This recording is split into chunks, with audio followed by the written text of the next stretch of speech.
Sir, हमें माफ कर दीजिए, हमें आने में बहुत देर हो गई। पागल मास्टर के नाम से मशहूर एक बुजुर्ग जो गली के आवारा बच्चों को जबरदस्ती पकड़कर स्ट्रीट लाइट के नीचे पढ़ाता था। गांव वाले उसे पत्थर मारते थे, उसे पागल कहते थे। किसी को नहीं पता था कि वह पागल एक दिन इस देश का भविष्य बदल देगा। आज की कहानी उस गुरु की है जिसने कचरे में पड़े हीरों को तराश कर ताज में जड़ दिया। जब वह अपनी आखिरी सांसें गिन रहा था, तब उसकी टूटी हुई झोपड़ी के सामने 50 लाल बत्ती वाली गाड़ियों का काफिला आकर रुका। आखिर कौन थे वो लोग और उस पागल मास्टर का असली सच क्या था? यह कहानी आपकी आंखों से आंसू नहीं रुकने देगी। क्या उस गांव को अपनी गलती का एहसास हुआ? जानने के लिए दिल थाम कर बैठिए। और अगर आप भी गुरु का सम्मान करते हैं तो अभी चैनल को सब्सक्राइब करें और कमेंट में जय हिंद लिखें। चलिए शुरू करते हैं यह इमोशनल सफर।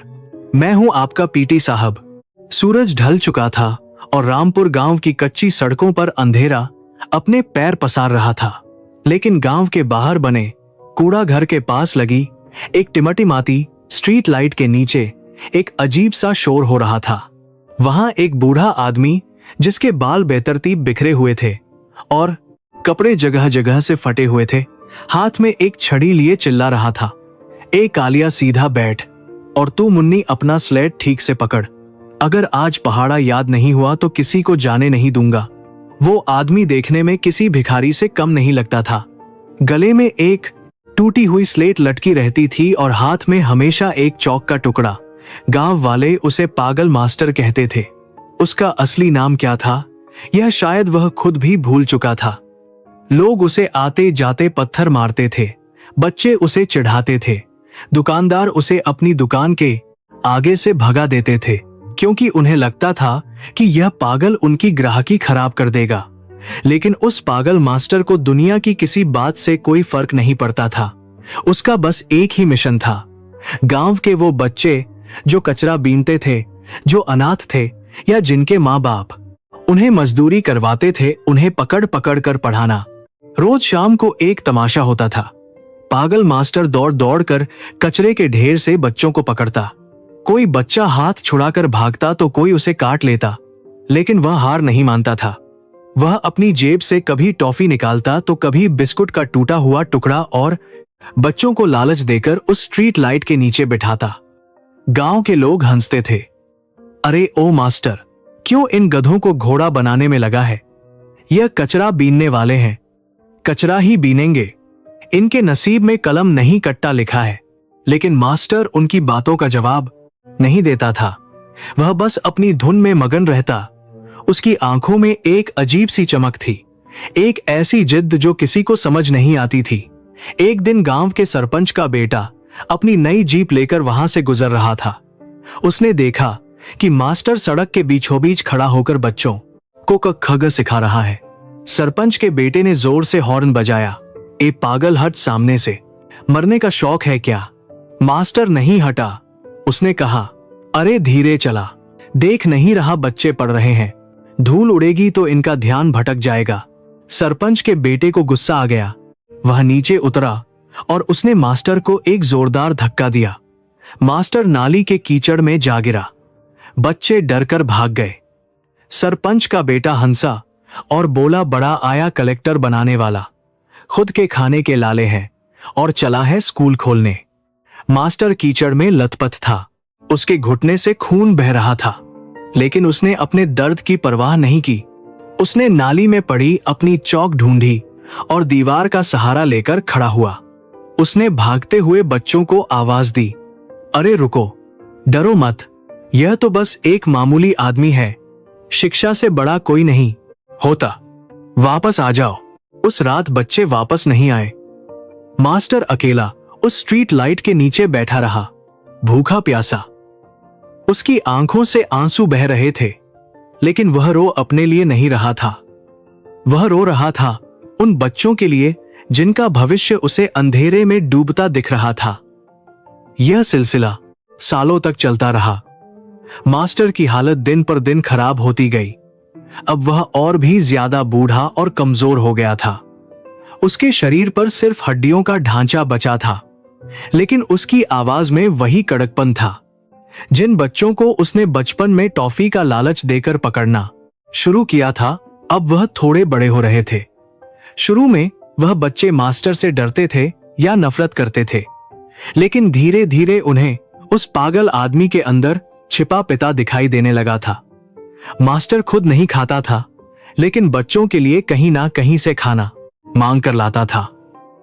वह लोगों के जूते पॉलिश करता, बोझा ढोता और उन पैसों से बच्चों के लिए किताबें और पेंसिल खरीदता। एक बार की बात है, ठंड बहुत ज्यादा थी। मास्टर के पास एक ही पुराना कंबल था। उसने देखा कि कालिया नाम का एक अनाथ बच्चा ठंड से ठिठुर रहा है। मास्टर ने अपना कंबल कालिया को ओढ़ा दिया और खुद पूरी रात ठंडी हवा में सिकुड़कर बैठा रहा। अगली सुबह मास्टर को तेज बुखार हो गया। वह उठ भी नहीं पा रहा था। तब उन बच्चों को समझ आया कि यह पागल आदमी कोई साधारण इंसान नहीं है। बच्चे उसके पास बैठ गए। मुन्नी ने उसके माथे पर गीली पट्टी रखी। कालिया ने कहीं से मांगकर चाय पिलाई। उस दिन पहली बार उन्ने को कहा कि बच्चों ने अपनी मर्जी से किताबें उठाई। मास्टर ने बुखार में तपते हुए भी आंखें खोली और मुस्कुराया। उसने कांपते हुए हाथों से कालिया की स्लेट पर लिखा, हार मत मानना, समय बदलेगा। गांव वालों के लिए यह सब अभी भी एक मजाक था। वह कहते थे कि यह पागल इन बच्चों को भी पागल बना देगा। मजदूरी करेंगे तो 2 पैसे कमाएंगे। यह पढ़ाई लिखाई से पेट नहीं भरता। लेकिन मास्टर बच्चों को कहता था, बेटा, यह लोग चाहते हैं कि तुम हमेशा कचरा उठाओ। यह चाहते हैं कि तुम हमेशा इनके गुलाम बने रहो। लेकिन जिस दिन तुम्हारे हाथ में कलम की ताकत आ गई, उस दिन यह सब तुम्हारे सामने सिर झुकाएंगे। मेरी बात याद रखना, शिक्षा वह शेरनी का दूध है, जो पिएगा वह दहाड़ेगा। मास्टर की यह बातें बच्चों के कोमल मन पर गहरी छाप छोड़ रही थी। फिर एक दिन एक बड़ा हादसा हुआ। गांव के एक जमींदार के गोदाम में चोरी हो गई। इल्जाम लगा उन कचरा बीनने वाले बच्चों पर। पुलिस आई और मास्टर के स्कूल यानी उस स्ट्रीट लाइट के नीचे से बच्चों को घसीटकर ले जाने लगी। मास्टर पुलिस की जीप के सामने लेट गया। उसने हाथ जोड़कर कहा, साहब, यह बच्चे चोर नहीं हैं, यह पढ़ रहे थे। मैं गवाह हूं, इन्होंने चोरी नहीं की। थानेदार ने मास्टर के सिर पर डंडा मारा। हट जा पागल, तू गवाही देगा, तेरी खुद की क्या औकात है। पुलिस बच्चों को ले गई। मास्टर थाने के बाहर 3 दिन तक बैठा रहा। उसने अन्न जल त्याग दिया। अंत में थानेदार को उसकी जिद के आगे झुकना पड़ा और सबूत न होने के कारण बच्चों को छोड़ना पड़ा।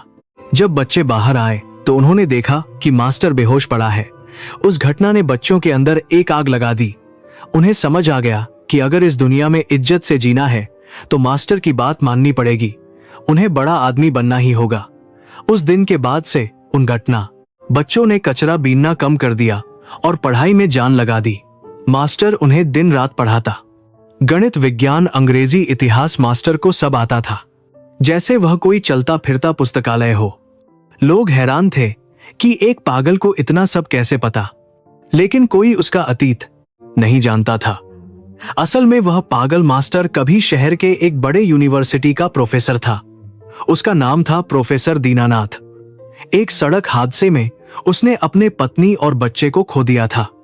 उस हादसे का कारण था एक अनपढ़ ड्राइवर जिसे ट्रैफिक के नियमों का पता नहीं था और एक भ्रष्ट डॉक्टर जिसने समय पर इलाज नहीं किया था।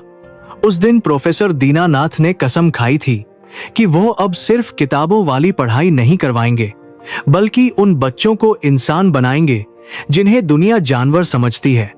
वो अपना सब कुछ छोड़कर इसने दुनिया जानवर समझती है गांव में आ गए थे और अपना जीवन इन बच्चों को समर्पित कर दिया था।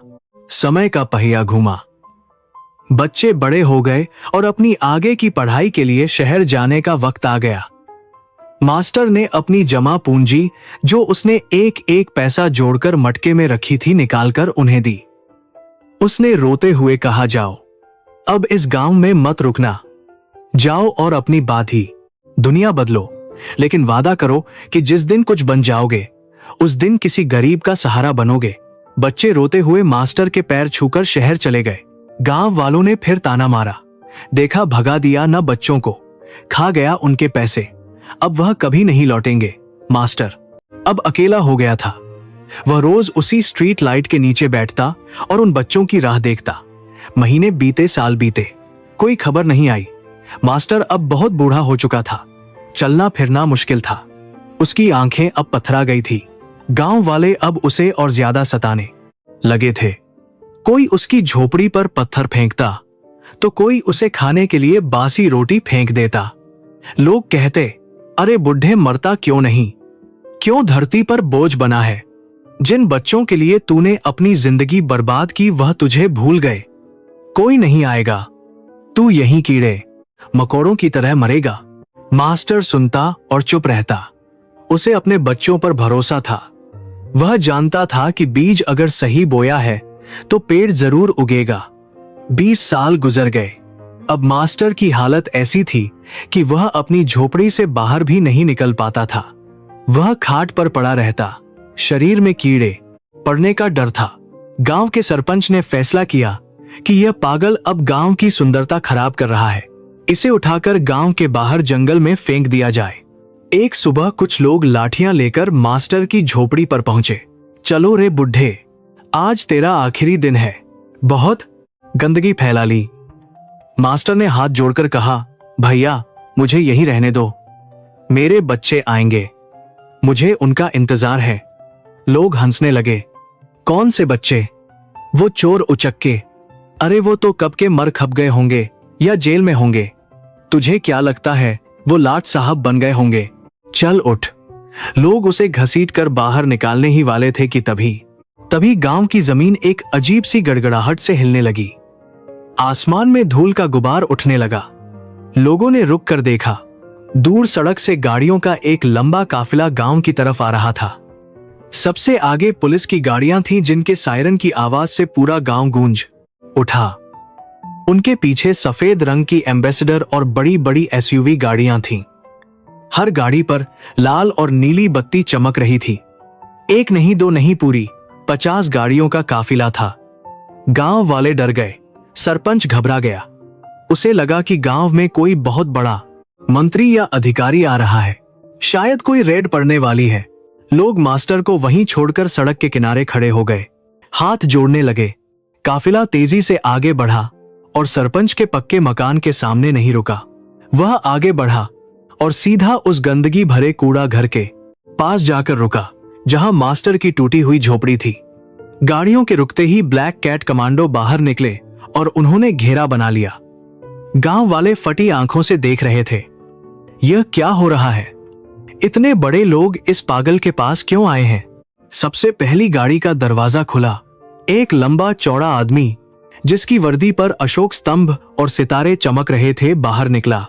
वह जिले का एसएसपी था। दूसरी गाड़ी से जिले का कलेक्टर उतरा। तीसरी गाड़ी से राज्य का शिक्षा मंत्री। चौथी गाड़ी से एक मशहूर सर्जन।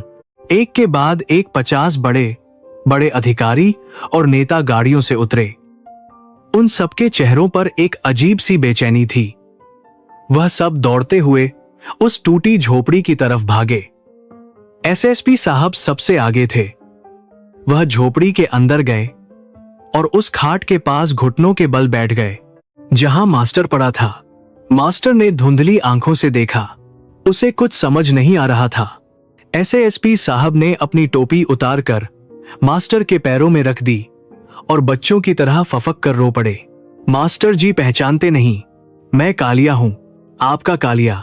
आज मैं इस जिले का पुलिस कप्तान हूं। कलेक्टर साहब आगे आए और मास्टर के सूखे हुए हाथ अपने सिर पर रख लिए। गुरुजी, मैं मुन्नी हूं। आपने कहा था ना कि एक दिन यह दुनिया झुकेगी। देखिए, आज पूरा प्रशासन आपके कदमों में है। वो तीसरा लड़का जो अब एक बड़ा बिजनेसमैन था आगे आया और बोला, मास्टर जी देखिए, मैंने वादा निभाया।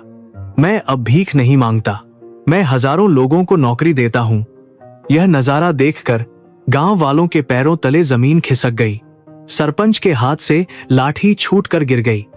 जिन बच्चों को वह कचरा समझते थे आज वह देश चला रहे थे, और जिस आदमी को वह पागल कहते थे वह इन सब का निर्माता था। मास्टर की आंखों से आंसुओं की धारा बह निकली।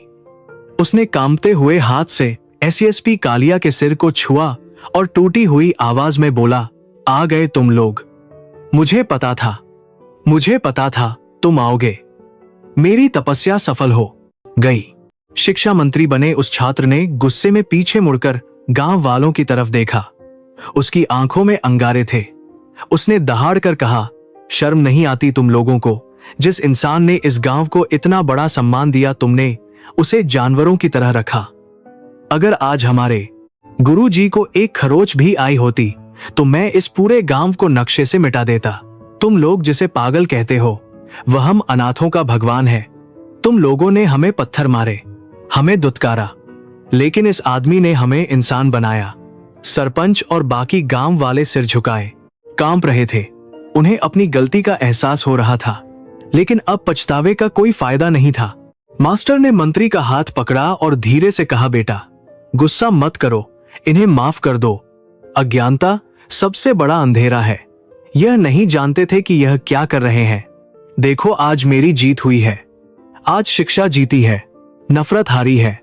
मास्टर की यह बात सुनकर वहां मौजूद हर बड़े अधिकारी की आंखें नम हो गई। उन्होंने तुरंत डॉक्टरों की टीम को बुलाया। वहीं झोपड़ी के बाहर एक चलता फिरता आईसीयू बना दिया गया। मास्टर का इलाज शुरू हुआ। एसएसपी साहब ने खुद अपने हाथों से मास्टर को नहलाया। कलेक्टर बिटिया ने अपने हाथों से नए कपड़े पहनाए। जिस मास्टर को कल तक बासी रोटी भी नसीब नहीं थी, आज उसके सामने 56 भोग रखे थे। लेकिन मास्टर ने बस एक घूंट पानी मांगा और अपने बच्चों को एकटक देखते रहे। उस दिन गांव में एक अजीब सा उत्सव मना। वह 50 लाल बत्ती वाली गाड़ियां पूरी रात वहीं खड़ी रही। कोई भी अधिकारी वापस नहीं गया। सब अपने गुरु के चरणों में बैठे रहे। सुबह होते होते मास्टर की सांसें उखड़ सकती थी। उन्होंने सबको पास बुलाया। उनकी आवाज बहुत धीमी थी। उन्होंने कहा, मेरे बच्चों, मुझे अब जाना होगा। मेरा काम पूरा हो गया। बस एक बात याद रखना, कभी अपनी कुर्सी का घमंड मत करना। और जिस तरह मैंने तुम लोगों का हाथ थाम था, तुम भी किसी गरीब का हाथ थामना। इस देश में कोई बच्चा अनपढ़ नहीं रहना चाहिए। इतना कहकर उस पागल मास्टर ने एक गहरी सांस ली और हमेशा के लिए अपनी आंखें मूंद ली। वहां सन्नाटा छा गया। फिर एक चीख गूंजी, नहीं मास्टर जी, लेकिन वह जा चुके थे। एक राजा की तरह, एक विजेता की तरह। उनकी अंतिम यात्रा में ऐसा जनसैलाब उमड़ा जो किसी प्रधानमंत्री की यात्रा में भी नहीं देखा गया था। 50 लाल बत्ती वाली गाड़ियों ने सायरन बजाकर उन्हें सलामी दी। पुलिस के जवानों ने बंदूकें झुकाकर शोक सलामी दी। गांव का हर आदमी रो रहा था, अपनी करनी पर शर्मिंदा थे। उन्होंने एक देवता को नहीं पहचाना था। मास्टर के जाने के बाद उन 50 छात्रों ने मिलकर गांव में एक बहुत बड़ा स्कूल और कॉलेज बनवाया। उसका नाम रखा गया पागल मास्टर विद्या मंदिर। उस स्कूल के मुख्य द्वार पर मास्टर की एक आदमकद मूर्ति लगाई गई, जिसमें वह हाथ में छड़ी और गले में स्लेट लटकाए खड़े थे। नीचे लिखा था, एक पागल जिसने भविष्य लिख दिया। आज भी उस गांव में जब कोई बच्चा स्कूल जाने से कतराता है तो उसके माँ बाप उसे उस मूर्ति के पास ले जाते हैं और कहते हैं कि अगर पढ़ोगे नहीं तो इंसान कैसे बनोगे। उस मास्टर ने साबित कर दिया कि शिक्षक साधारण नहीं होता। प्रलय और निर्माण उसकी गोद में पलते हैं। उसने कचरे के ढेर में पड़े बच्चों को उठाया और उन्हें आसमान का सितारा बना दिया। दोस्तों, यह कहानी हमें सिखाती है कि किसी के कपड़ों और हालात से उसकी औकात का अंदाजा मत लगाना। दुनिया जिसे पागल कहती है, अक्सर वही इतिहास रचता है। और एक सच्चा गुरु वही है जो अपने शिष्यों के लिए अपना सब कुछ मिटा दे। आज उस मास्टर के पढ़ाए बच्चे देश के कोने कोने में सेवा कर रहे हैं। कोई मुफ्त इलाज कर रहा है तो कोई गरीब बच्चों की फीस भर रहा है। मास्टर जी का शरीर चला गया, लेकिन उनकी सोच आज भी जिंदा है। अगर आपकी जिंदगी में भी कोई ऐसा गुरु है जिसने आपको सही रास्ता दिखाया, तो इस वीडियो को लाइक जरूर करना और कमेंट में अपने गुरु का नाम लिखकर उन्हें सम्मान देना। क्या आपको लगता है कि गांव वालों को सजा मिलनी चाहिए थी या मास्टर जी की माफी सही थी? अपनी राय जरूर बताएं। याद रखिए, एक कलम में इतनी ताकत होती है कि वह तलवार को भी झुका सकती है। शिक्षा का दीप जलाते